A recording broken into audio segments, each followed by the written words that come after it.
Right, we're keeping it. All right, well, we're done recording the music. Hey. You want to do another one? No, not really. Hey. Today we're just gonna have a conversation with Ray. I don't know if you guys have met him, but Ray is the brass teacher at Founders Music, and the brass teacher at Founders Music. He teaches a lot of brass. Wait, can you tell me everything that you teach? Okay, so I teach the trumpet. This is what you see here. That's a trumpet that we played today, and I also teach trombone and tuba as well. Okay. And euphonium. Euphonium is a baritone, like a miniature tuba that you play like this, and yeah. And that was the my first euphonium instrument. is like a what? It's like a miniature tuba. It's like a miniature. Is that really how? I've never heard anybody describe it like that. I didn't know that. That's how I describe it. That's But when actually you pretty take- cool. But when you take a look at those instruments, the tuba and the baritone, it's like the tuba's little brother. So Okay. yeah.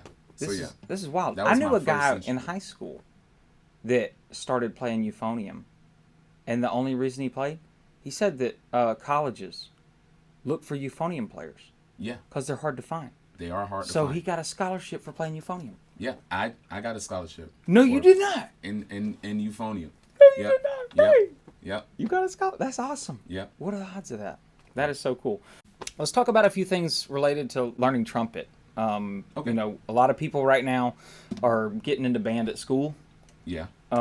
Maybe getting a trumpet for the first time. Maybe there's adults Right. that have a lot more free time right now because they're Right. working from home and stuff. Right.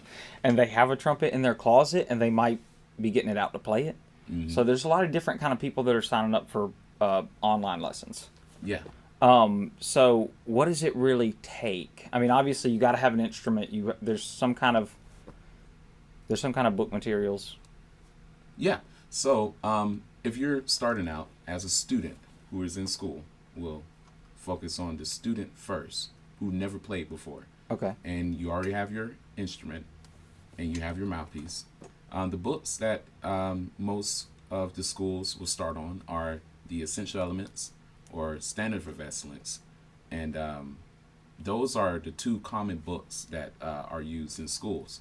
And it goes through the first three notes, which are either the C, D, and E, where you start learning how to buzz through your mouthpiece and have an armature to set where you'll be able to make sounds such as this.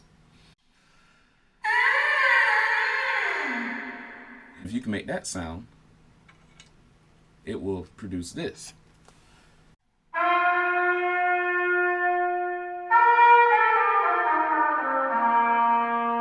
Okay, so when you had the mouthpiece off, that's called buzzing?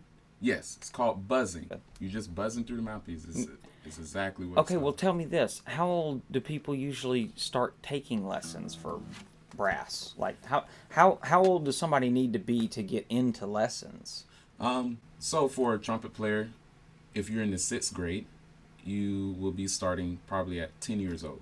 Okay, 6th Maybe. grade, 10. Or maybe 9.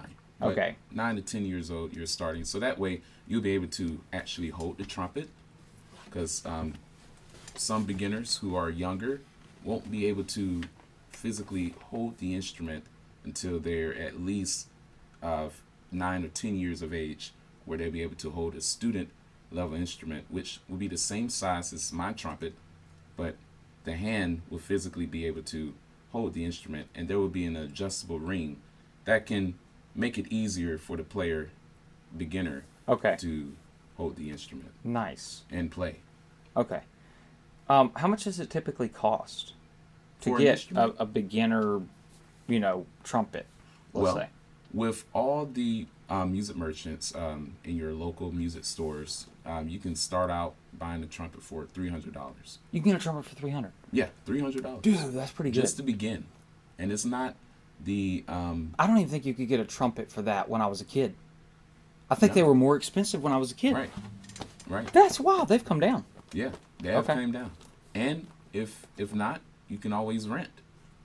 There's plenty of stores around where you can rent instruments for as low as maybe $5 for the first 2 months.